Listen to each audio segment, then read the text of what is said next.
Hello and welcome along to the summary of the Games. My name is Edward Russell, and tonight Cambodia prepares to send off the athletes from all around the region after playing host for the first time in its history. The closing ceremony is coming up at 7:30 p.m. Meanwhile, after an 18-day campaign, Singapore returns home with 51 golds, 43 silvers and 64 bronzes. Blood, sweat and tears, of course, but there was also celebration, courage and camaraderie. Over the next 30 minutes, we will have all of that as we relive the action in swimming, athletics, water polo, fencing, floorball, table tennis and sailing. We kick off our last show in Cambodia with moments of the Games, memories that will last a lifetime for our athletes. These are the moments that athletes dream of. A first, a record, a never-done-before feat. The Cambodian SEA Games 2023 was a new battleground, but the athletes were old hands at rising to the occasion.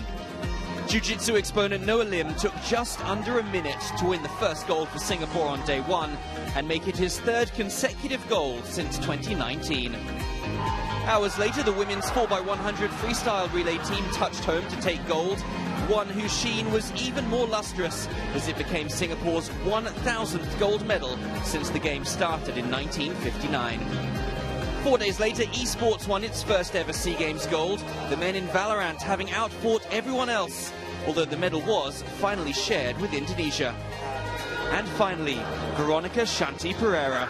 In the form of her life, she claimed the elusive 100 metres title to make it a historic sprint double, the first Singapore woman to win the 100 metres and 200 metres in the same Games. A place in the annals of history, an inspiration to athletes of the future. These are the moments of the Games.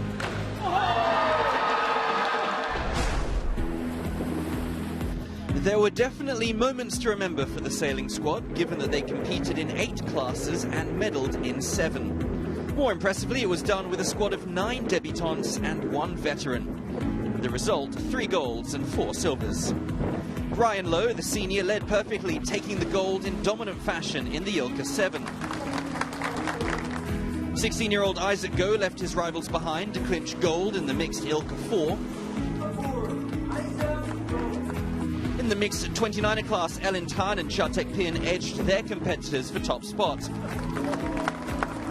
Jania Ang in the Ilka 6, Elkin O in the IQ foil class, Jason Ang in the RXS class, and Ethan Chia and Cheryl Heng in the mixed optimist class added silvers. So, what was the secret to their success? There's no secret to winning medals. You know, it's hard work, time on water, time on land, in the gym. So the learning points is that preparing a team that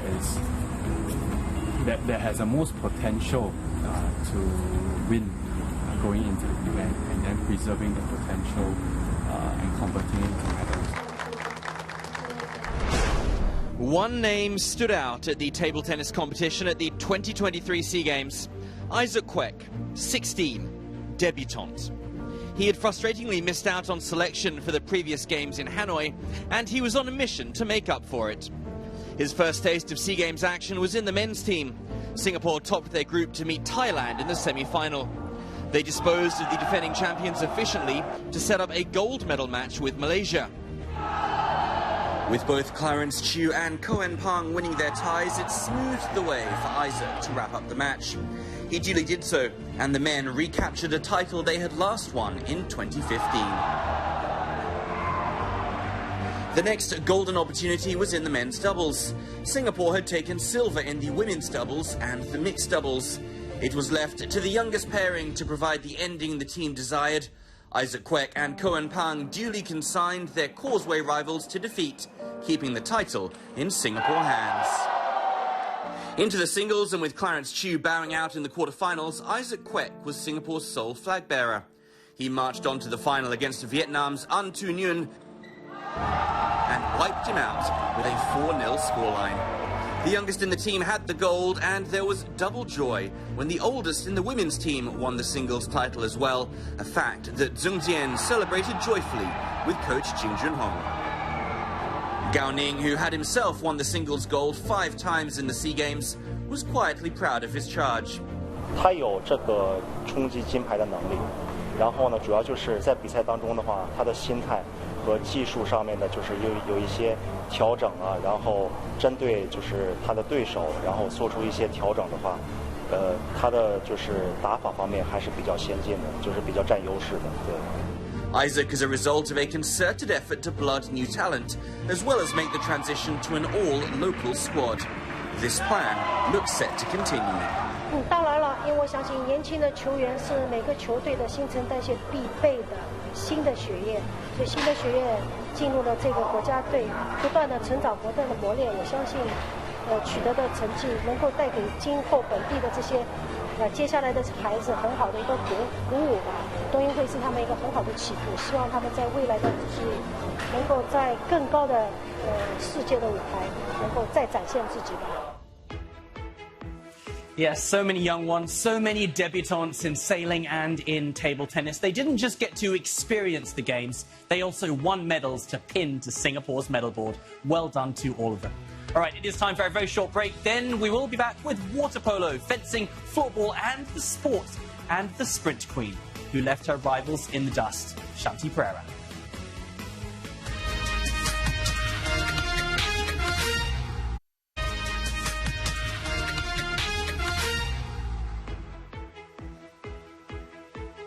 Welcome back to the summary of the Games. In just under 20 minutes, the closing ceremony of the Cambodian SEA Games will begin. It's been an extraordinary Games for many of our athletes, Shanti Pereira in athletics and the fencers as they became the top fencing nation. First, though, the teams that won a reclaim and retain mission, the men of water polo and the women of floorball.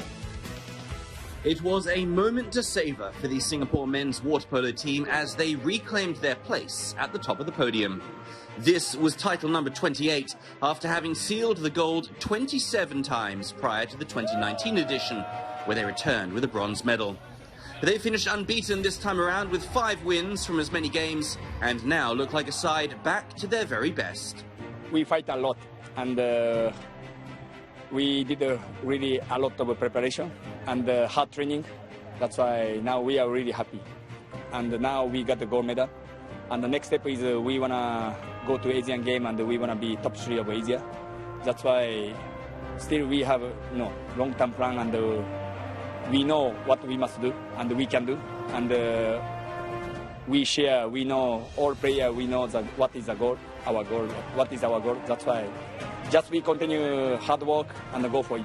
The Singapore women's floorball team continued their dominance at the SEA Games by retaining the gold medal.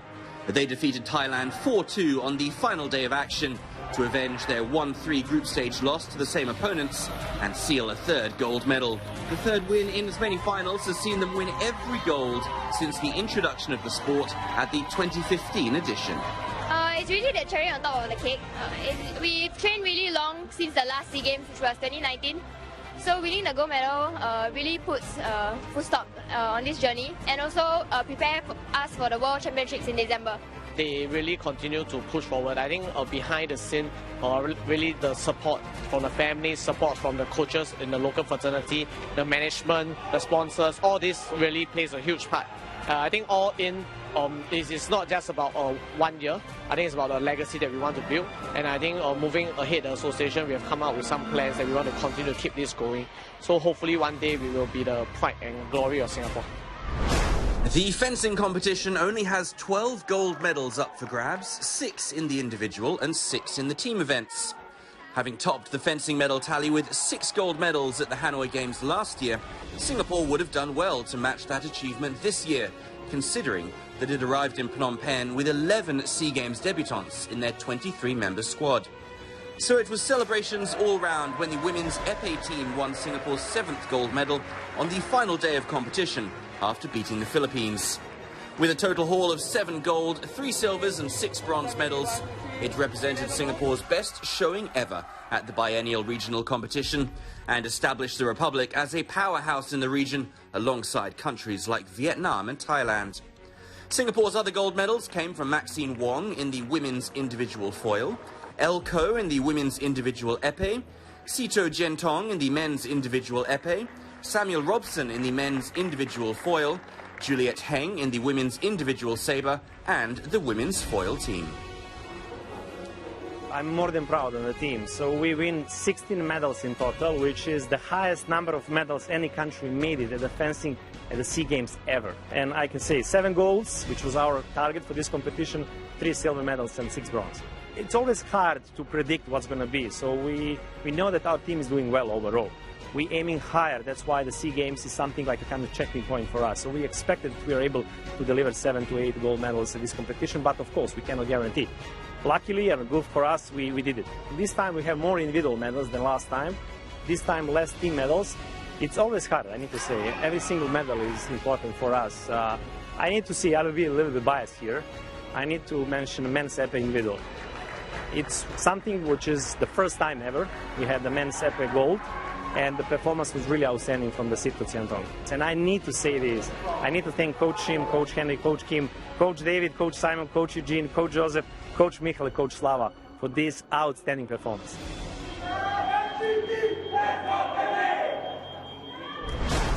2023 will be a year that Veronica Shanti Pereira will look back on as possibly the pinnacle of her career. The speed at which Singapore's sprint queen is setting and breaking records and milestones is comparable to her pace on the track. Her 200-metre final timing of 22.69 seconds smashed the national and games records. Shanti Pereira, with a phenomenal lead by the finish line, has absolutely blown the field away brilliantly here at the Moradok Techno National Stadium. Her third SEA Games gold also set the stage up nicely for the 100-metre finals. In 2013, Shanti became the first Singaporean female to clock the 100 metres in under 12 seconds. Fast forward 10 years later, the 26-year-old became the first Singaporean woman to win the sprint double in the 100 and 200-metre finals in the same edition of the Games. Shanti Pereira is coming back. She's never won the 100 metres, but it looks like she's going to claim it here. Shanti Pereira, watch the clock as well. Shanti Pereira storms to victory, claims her first ever 100-metre title. She has now earned her place in the upper echelons of Singapore's greatest sprinters and could potentially become the greatest if she wins an Asian Games gold medal in September. I don't know, I think just like mentally preparing for, the games and for the entire season, just like, believing myself, being confident, and my coach and I just having a plan going forward. Like for these games and beyond. Not to be outdone, the male athletes tried to keep pace with Shanti. Ang Chun Siang had to cross more than just the hurdles on the track to clinch his gold in the 100-metre hurdles finals. He was initially awarded silver in what was a photo finish, but a protest followed by an appeal by the Singapore Athletics Association earned him a joint gold. This came after 2 pictures from 2 different angles displayed contrasting results. Chun Siang's gold is the Republic's first in the event since the 1967 Bangkok Games. Hurdles is a very technical event, and events like this, we need years of experience to perfect the technique. So I generally find the peak age, I'm right now right in my peak. Probably from 26 to 30, 32 is about where we keep improving. Meanwhile, Mark Brian Lewis clocked a personal best in the 100-metre finals to seal a silver. He was just 0.02 seconds short of the national record set by UK Sham in 2001. Louis of Singapore is going really well in lane 1 at the moment. It's Louis of Singapore. Is he going to be caught? Tapang comes back strongly. Louis manages to medal, but Tapang, I think, has got the gold on the line. And after a 6-year hiatus, Surayong followed up his 2 SEA Games golds from the 2015 and 2017 marathon events with a silver in the 10,000-metre finals. This bettered Jagtar Singh's bronze from the 1983 SEA Games. In the process, he also set a new national record and a personal best timing, one of the many conjured up by the athletes. Really extremely proud of these guys. We basically got 3 golds, 2 silvers and 5 bronzes. We have so many athletes getting national records, PB, season best, and it's basically what we actually expected. So I think it's really a very good performance, and really, very, very happy with the athletes as well. Yes, fantastic stuff. And Shanti scooping that sprint double, it's never going to get old, is it? Well done to all the athletes, the water polo team for wrestling back the title, and the fencers for taking top spot amongst all of the nations. All right, it is time for a very short break. We will be back with the sport that cemented 43% of Singapore's gold medals.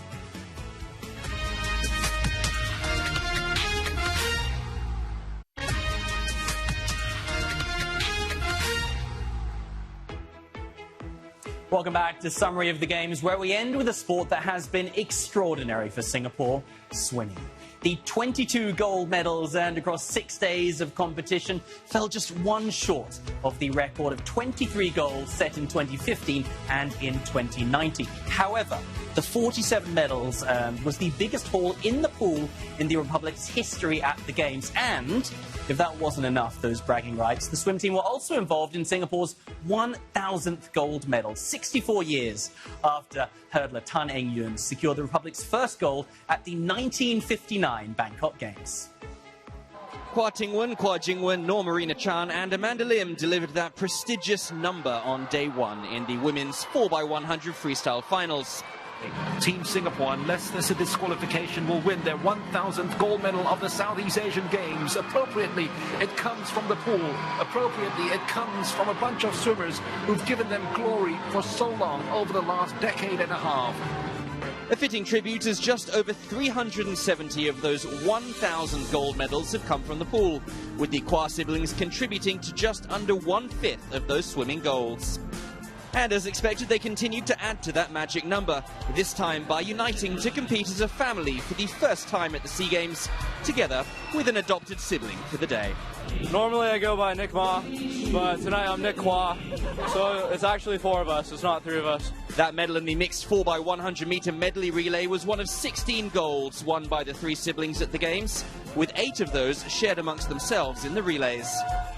Kwa Tingwen delivered 6 of those en route to her milestone of 33 gold medals, 18 years after she first made her foray into the Games. Her 100-metre freestyle gold has now seen her win 5 consecutive golds in the event, accumulating 60 medals across her 7 games. To add to that, she also won the women's 50-metre freestyle final, a medal that had eluded her since the start of her illustrious career. She cannot believe it, but she is now a SEA Games champion in the 50 meters freestyle women. I'm just really proud of how I've done at this meet. I fought really hard for every event, so I'm really proud of how I did. Yeah, it's been a really long journey to Singapore at these games. So they mean a lot to me. Hot on her heels is her sister Jingwen, who opened the floodgates for Singapore, with the country's first gold in swimming coming in the women's 200-metre butterfly final. The youngest Kwa also outpaced the eldest in the 100-metre butterfly. She went on to bag 5 golds and a bronze, setting 2 SEA Games and national records in the relays, alongside her siblings. Meanwhile, brother Kwa Zungwen, who failed to defend his crown in the men's 50-metre backstroke, made up for it by sealing 5 golds, 2 in the individual events and 3 in the relays. Meanwhile, Jonathan Tan got his games off to a flying start in the 50-metre freestyle heats. Not only did he break the 22-second barrier for the first time in his career, while also setting a new national and games record in the process, but his time of 21.91 seconds also earned him a spot at the 2024 Paris Olympics next year. Letitia Sim blitzed her way through her breaststroke events, breaking 2 game records in as many days. First, winning the gold in the 100-metre finals. What a swim that was from Letitia. Before doubling down in the 200-metre finals. To add to her count, she sealed another gold in the 200-metre individual medley, a silver in the 50-metre breaststroke finals, and plied her trade in the 4x100-metre medley relay. Gan Chenghui went the distance in the 200, 400 and 800-metre freestyle events to seal a hat-trick of golds. Her 3 golds, coupled with Tingwen's 2 in the 50 and 100, gave Singapore a clean sweep of gold medals in the women's freestyle events. Meanwhile, Singapore's debutante and the water baby of the team, Nicholas Mahabir, took 3 silvers in the 50, 100 and 200-metre breaststroke events. Coupled with his gold in the mixed medley relay, the 17-year-old also set a national record and a personal best in the 50 metres breaststroke final. You know, it's a very, very good motivation for the team. Everybody is gearing up. We have quite a big number going now, right now, for the fight for world champs. So we are just looking to see how we want the team to make up in the world champs. But ultimately, our last and most important meet is towards Asian Games. We still want to make an impact. We know we are up against bigger, faster teams as well. But you know what? We are a tiny nation, but who cares? We're going to slay the giants. This has been an unusual SEA Games. The biennial event has now been held over 2 consecutive years due to the delays caused by the COVID pandemic. That has meant a shorter preparation time for athletes. But Team Singapore has nonetheless performed admirably in Phnom Penh as Chef de Mission Dr. Hing Seong Chen and officials from the Singapore Sports Institute and the Singapore National Olympic Council addressed the media ahead of the conclusion of the 32nd SEA Games. 554 athletes took part in 30 sports, and they brought home a medal haul of 51 golds, 43 silvers, 64 bronzes. And I think the icing on the cake for all of us, as we saw, was a special 1,000 gold medal brought home by our women's freestyle swimming relay team. And among our 554 strong contingent, we have actually a very, very young team with the average age of 24 years, and we have 259 debutants. And from our debutants, they contributed 57 of the 158 medals. So I have no doubt that these debutants will be ready and they'll be paving their way towards the 2029 SEA Games in Singapore. Swimming continue to dominate. We are very proud of the 22 golds, 15 silvers and 10 bronzes for a total of 47 medals from the swimming pool. Athletics continue to go from strength to strength as we observe from Hanoi. Very memorable is Shanti's double sprint goal in the 100 and 200. Chen Xiang's 110 middle hurdles is worth celebrating. It's a significant result. I'm very happy to see that the men water polo team has regained the gold, and the gold for water polo has come home. Team Singapore's 3rd best away haul of medals is a testament to the sacrifices the athletes have made. Yes, what an exceptional Games it has been as Team Singapore signs off from the 32nd SEA Games with 51 golds, 43 silvers and 64 bronzes, 158 medals in total. An incredible effort from all our Team Singapore athletes, and a special shout out to Kwat Ting Wan also, who will be one of 2 athletes who will receive the Best Athlete Award at the closing ceremony. The closing ceremony is coming up next. For now though, thank you for watching all of our coverage here in Cambodia at the 32nd SEA Games. Bye-bye for now.